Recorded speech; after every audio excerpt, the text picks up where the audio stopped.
अच्छा, अभी हमारे पास जो लेक्चर का पार्ट है वो है हाइपर ऑस्मोलर। चलिए मैं पूरा लिख लेती हूँ। हाइपर ऑस्मोलर हाइपरग्लाइसेमिक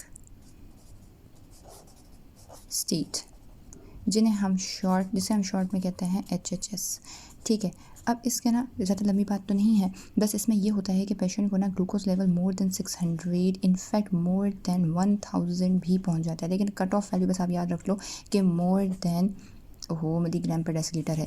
ठीक है ना, तो more than 600 milligram per decilitre से अगर हो जाए तो आप उसे, और along with some signs and symptoms, तो आप उस पेशेंट को HHS की कैटेगरी में रखोगे।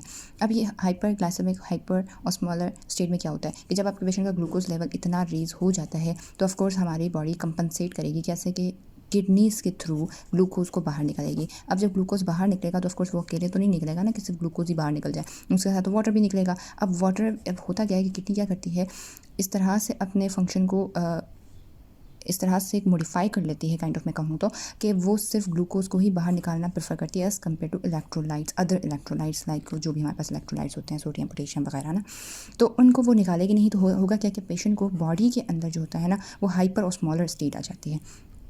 तो तभी इस पेशेंट में क्या होता है कि हाइपर ऑस्मोलैरिटी हाइपरग्लाइसेमिक स्टेट है, कि पेशेंट को हाइपर ऑस्मोलैरिटी हो जाती है, लेकिन यूरिन में हाइपो ऑस्मोलैरिटी होगी। ठीक है ना, यूरिन की बात अलग है, लेकिन we are talking about the body, about serum, about blood. ठीक है, तो हाइपर ऑस्मोलैरिटी हो जाएगी। अब अगर पेशेंट को ये सब चीज़ें होगी तो भाई जाहिर सी बात है पेशेंट का वाटर भी जा रहा है ना, तो इन पेशेंट में क्या होता है, पॉलीडिप्सिया और पॉलीयूरिया के चांसेस होंगे।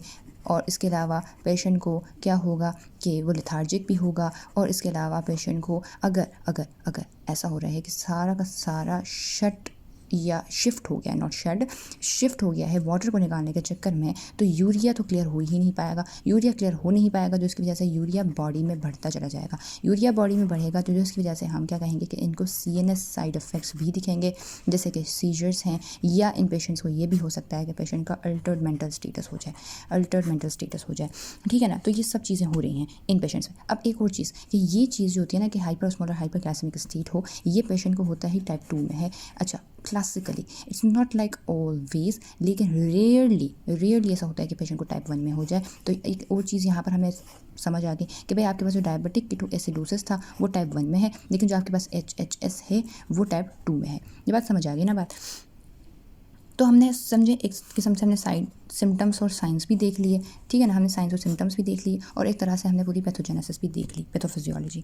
ठीक होगी बात। अब आप इन पेशेंट्स को और क्या देखोगे ना, ये तो एक ये हो गया कि आप टेस्ट क्या करवाओगे। अब आपने पेशेंट से लैब्स करवानी है। लैब्स में आपके पास ऑफकोर्स एक तो रैंडम ब्लड ग्लूकोज चेक करवा दिया, क्योंकि उस वक्त तो जाहिर सी बात है क्या आएगा, random blood sugar, random blood glucose जो भी है वो आप चेक करवाओगे और उसको आप पता चल जाएगा भाई इस पेशेंट का मोर देन 600 मिलीग्राम पर डेसीलीटर है।